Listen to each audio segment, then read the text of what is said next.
to Thrilling Tales of Adventure. I'm Mardell, reading Martin Conisby's Vengeance by Jeffery Farnol. Chapter 25. We are driven ashore. And now were days of stifling heat, of baffling airs and maddening calms, wherein we rolled helpless, until in my impatience I would betake me to the oars in a fever of desire to reach our destination and row until the sweat poured from me. What with sea, wind, and fierce sun, we grew brown as any Indians.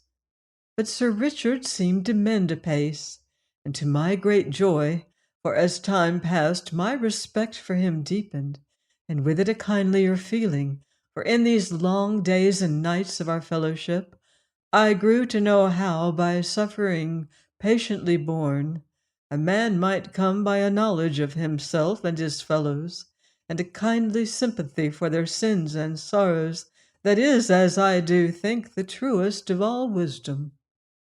Fain would I set down some of these heart-searching talks, but I fear lest my narration grows overlong. Suffice it that few sons ever bore tenderer reverence and love to their father than I to this, my erstwhile enemy. So will I now, passing over much that befell us on these treacherous seas, as scorching calms, torrential rains, and rageful winds, and how, in despite all these, we held true on our course, by reason of Sir Richard's sailorly skill, I will, I say, come to a certain grey dawn, and myself at the tiller, while Sir Richard slept, and beside him the great hound that we had named Pluto, since he had come to us from the dead. Now presently I saw the dog stir uneasily, and lift his head to sniff the air to windward. Thereafter, being on his legs, he growled in his throat, staring ever in the one direction, and uttered a loud, deep bay. Whereupon up started Sir Richard, full of question. "Sir, look at the dog," said I, pointing where Pluto stood abaft in the mast, snuffling and staring to windward, seeing which Sir Richard took the perspective glass and swept with it the hazy distance. "There's wind yonder, Martin, we must reef," said he, the glass at his eye. So presently, whiles he steered, I shortened sail, but saw his gaze bent ever to windward. "Dogs have strange senses," quoth he. "Take the glass, Martin, your eyes are very keen. Tell me if you see aught yonder in the mist, against the cloud bank bearing about 3 points. Looking whither he directed, I made out a dim shape that loomed amid the mist. "You see it, Martin?" "Aye, a ship," said I. And even as I spoke, the wind freshening, the rain ceased, the mist thinned away, and I saw a large vessel ahead of us, standing in for the land, which bore some 5 miles to leeward, a high, rugged coast, very grim and forbidding. "How is she heading, Martin?" "Southwesterly, I make it, which should bring her close upon us mighty soon if wind hold." And passing Sir Richard the glass, I sat staring on this distant ship, in no little apprehension, since I judged most vessels that plied hereabouts could be but one of 2 sorts, pirates or Spaniards. "She's a great ship, Martin, and by her cut I think Spanish." "I had liefer she were a pirate," said I, scowling. "Your wish may be granted soon enough, for she is going free, and much wind astern of her." Now while Sir Richard watched this oncoming vessel, I took up Don Federigo's sword, and struck by its beauty, began to examine it as I had not done hitherto. And indeed a very noble weapon it was, the hilt of rare craftsmanship, being silver cunningly inlaid with gold, long and narrow in the blade, whereon, graven in old Spanish, I saw the legend, "Trust in God and me," a most excellent weapon, quick by the hand, by reason of its marvellous poise and balance. But looking upon this, I must needs remember him that had given it, and bethinking me how he had plucked me forth from the horror of death and worse, I raised my head to scowl again upon the oncoming ship, and with teeth hard set vowed within myself that no power should drag me, a living man, back to the terrors of dungeon and torment. And now as I crouched thus, scowling on the ship, the naked sword across my knees, Sir Richard called to me. "She is Spanish built beyond all doubting, and whoever chanced to be aboard, they've seen us," said he, setting by the glass. "Come now, let us take counsel, whether to go about, hold on, or adventure running ashore, the which were desperate risk by the look of things." "Let us stand on so long as we may," quoth I, "for if the worst come, we have always this," and reaching a pistol, I laid it on the thwart beside me. "Nay, Martin," said he, his hand on my shoulder, "first let us do all we may to live, trusting in God who hath saved and delivered us thus far. We have arms to our defense, and I can still pull trigger at a pinch. Or at extremity we may run ashore and contrive to land, though 'tis an evil coast, as you may see, and I, alack, am a better traveller sitting thus than afoot. As to dying, Martin, if it must be so, why then let us choose our own fashion. Or, as Sir Richard Grenville hath it, better fall into the hands of God than into the claws of Spain." Thus spake my companion, mighty cheering, his serene blue eyes now on me, now on the distant ship, as he held our heeling boat to the freshening wind. Hereupon, greatly comforted, I grasped his hand, and together we vowed never to be taken alive. Then, seeing the ship come down on us apace, I busied myself laying to hand such arsenal as Don Federigo had furnished us withal: 4 muskets with their bandoliers, and 2 brace of pistols, which done, I took to watching the ship again, until she was so close I might discern her lofty crowded decks. Then all at once the wind died utterly away, and left us becalmed, to my inexpressible joy. For now, seeing the great ship roll thus helpless, I seized the oars. "Inshore!" I cried, and began to row might and main, whereat those aboard ship fired a gun to windward and made a waft with their ensign, as much as to bid us aboard them. But I, heeding no whit, they let fly a great shot at us, that, falling short, plunged astern in a whirl of spray. Time and again they fired such fore-chase guns as chanced to bear, but finding us out of range, they gave over wasting more powder, and I rejoiced, until suddenly I espied that which made me gloomy enough.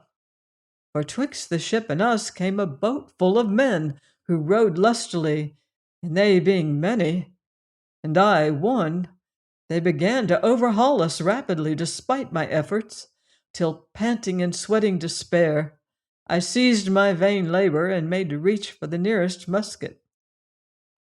"Let be, my son," quoth Sir Richard, on his knees in the stern sheets. "Row, Martin, the boat rides steadier. Ha!" said he with a little chuckling laugh as a bullet hummed over us. "So we must fight after all. Well, on their own heads be it." And as he took up and cocked a musket, I saw his eyes were shining and his lips upcurled in grim smile. "Alas, I was ever too forward for fight in the old days, God forgive me, but here, as I think, is just and sufficient cause for bloodshed." "They come on amain!" I gasped as I swung to the heavy oars, wondering to behold him so unconcerned and deliberate. "Let them come, Martin," said he, crouching in the stern sheets. "Only keep you an even stroke. So, steady it is. Aye, let them come, Martin, and God's will be done." And now our pursuers began firing amain. though for the most part their shooting was very wild. But presently, finding we made no reply, they grew bolder, hallooing and shouting blithely and taking better aim, so that their shot hummed ever nearer, and once or twice the boat was struck. And as I hearkened to their ribald shouting and the vicious hiss of their bullets, fierce anger took me, and I began to curse Sir Richard's delay. Then came the roar of his piece, and as the smoke cleared, I saw a man start up in the bows of the pursuing boat, and tossing up his arms, fall backward upon the rowers, thereby throwing them into clamorous confusion, so that their boat fell off and lay rolling helplessly. "Load, Martin," quoth Sir Richard twixt shut teeth. "Load as I fire, for now, by God, I have 'em. See, yonder!" And thrusting towards me his smoking weapon, he caught up the next, levelled, and fired again, whereupon their shouting and confusion were redoubled. Thus Sir Richard fired on them repeatedly and with deadly effect, judging by their outcries, for I was too busy, loading and priming, to afford them a glance, so that Sir Richard maintained as rapid a fire as possible. How long we fought them thus, I know not. Indeed, I remember little of the matter save smoke and noise, Sir Richard's grim figure, and the occasional hiss of a bullet about us. Suddenly Sir Richard turned to stare up at me, wild-eyed and trembling, as in one of his ague fits. "Enough, Martin," he gasped. "God forgive me, I had done enough. And here's the wind at last." Seeing this was indeed so, I sprang to loose out the reefs, which done, I saw the enemy's boat lie wallowing in the trough, and never so much as an oar stirring. But beyond this was another boat hasting to their assistance, and beyond this again the ship herself, so that I joyed to feel our little vessel bounding shorewards. But hearing a groan, I saw Sir Richard crouched at the tiller, his white head bowed upon his hand. "God love me, are you hurt, sir?" I cried, scrambling towards him. "No, Martin, no." And then, "Ah, God forgive me," he groaned again. "I fear I have been the death of too many of them, more than was needful." "Nay, sir," said I, wondering, "how should this be?" "I killed. For the joy of it, Martin. 'Twas them or us, Sir Richard, and we may have to kill again. See yonder." And I pointed where the ship was crowding sail after us, with intent to cut us off ere we could make the shore. A desolation of shaggy rocks and tree-girt heights that looked ever the more formidable. Yet thither we held our course, since it seemed the lesser of two evils. Our boat, as I have said, was a good sailor. None the less the great ship overhauled us, until she was near enough to open on us with her forechase guns again. But presently, being yet some distance from the shore, the water began to shoal, whereupon the ship bore up lest she run aground, and let fly her whole broadside, the which yet was short of us. In this comparative safety we would have brought to, but seeing the second boat had hoisted sail and was standing into these shallows after us, we perforce ran on for the shore. Soon we were among rocks, and before us a line of breakers, backed by frowning rocks very dreadful to behold. And now at Sir Richard's command I struck our sail, and taking to the oars began to row, marvelling at the skill with which he steered amid these difficult waters, and both of us looking here and there for some opening amid the breakers whereby we might gain the land. Presently, sure enough, we espied such a place, though one none would have attempted, save poor souls, in such desperate case.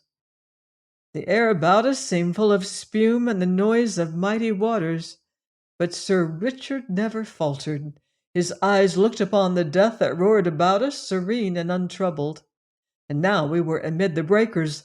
Over my shoulder, the whirling spray, I caught a glimpse of sandy foreshore, where lay our salvation, Then with sudden rending crash we struck, and a great wave engulfed us. Tossed and buffeted among this choking smother, I was whirled, half stunned, into shoal water, and stumbled to my knees looking back for Sir Richard. And thus I saw the dog Pluto swimming valiantly, and dragging at something that struggled feebly, and plunged back forthwith to the good beast's assistance. And thus together we brought Sir Richard ashore, and lay there a while, panting, and no strength to move. At last, being recovered somewhat, I raised myself to behold my companion, his frail body shaking in an egg, his features blue and pinched. But beholding my look, he smiled and essayed a reassuring nod. "Thanks to you and the dog, I'm very well, Martin," said he twixt chattering teeth.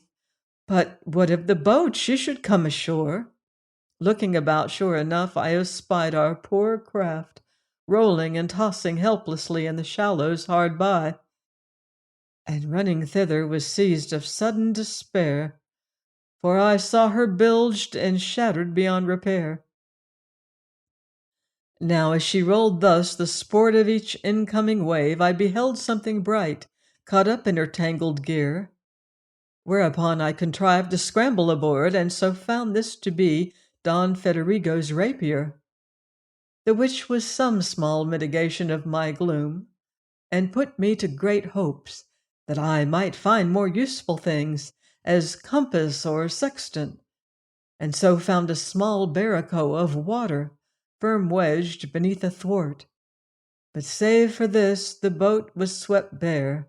So, having secured the barracoe, and with no small to do, I hove it ashore and got myself after it, and so came mighty despondent, where sat Sir Richard as one deep in thought, his gaze on the sea, his shriveled hand upon the head of the dog Pluto crouched beside him.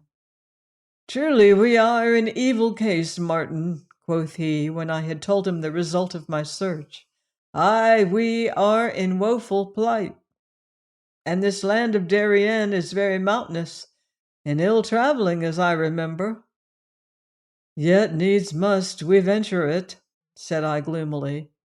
"You must, Martin, but as for me, I bide here." "Here?" said I, glancing around on the barren, unlovely spot. "Sir, you talk wildly, I think. To stay here is to die." "Aye, Martin, so soon as God shall permit." "Surely our case is not so hopeless you despair thus soon." "Sit down here beside me," said he, smiling up at me. "Come, and let us reason the matter, since 'tis reason lifteth man above the brutes." So there on the coast of this vast, unknown wilderness sat we two poor castaways, the great hound at our feet, his bright eyes looking from one to other of us as we spake and reasoned together thus. Sir Richard: "First of all, we are destitute, Martin." Myself: "True." Sir Richard: "Therefore our food must be such game as we can contrive to take and kill empty-handed." Myself: "Well, this shall be my duty." Sir Richard: "Second, 'tis a perilous country, by reason of wild Indians, and we are scant of arms. Third, 'tis a country of vasty mountains, of torrents, swamps, and thickets, and I am a mighty poor walker, being weak at my leg joints." Myself: "But then I will aid you." Sir Richard: "Fourthly, here is a journey where, though one may succeed, two cannot, full of peril and hardship, for such as have a resolute spirit and strong body, and I am very weak." Myself: "Yet shall your resolute spirit sustain you." Sir Richard: "Fifthly and lastly, I am a cripple, and so will I stay here, Martin, praying to God to bring you safe to your weary journey's end." Myself: "I had thought you much stronger of late." Sir Richard: "Indeed, so I am, but my joints have been so oft stretched on the rack that I cannot go far. and then but slowly, alas. There was silence a while, each of us gazing out across the troubled waters, yet I for one seeing nothing of them. Glancing presently at Sir Richard, I saw his eyes closed, but his mouth very resolute and grim. "And what of Joan?" I demanded. "What of your daughter?" Now at this he started, and glancing at me, his mouth of a sudden lost its grimness, and he averted his head when he answered, "Why, Martin, 'tis for her sake I will not hamper you with my useless body." "So it is for her sake I will never leave you here to perish." "Then here," says he in a little, "here is an end to reason, Martin." "Ay, indeed, sir." "God love thee, lad," cried he, clasping my hand, "for if 'tis reason raises us up above the brutes, 'tis unselfishness surely lifts us nigh to God." Join me next time for another exciting chapter of Martin Conisby's Vengeance by Jeffery Farnol, here on Thrilling Tales of Adventure.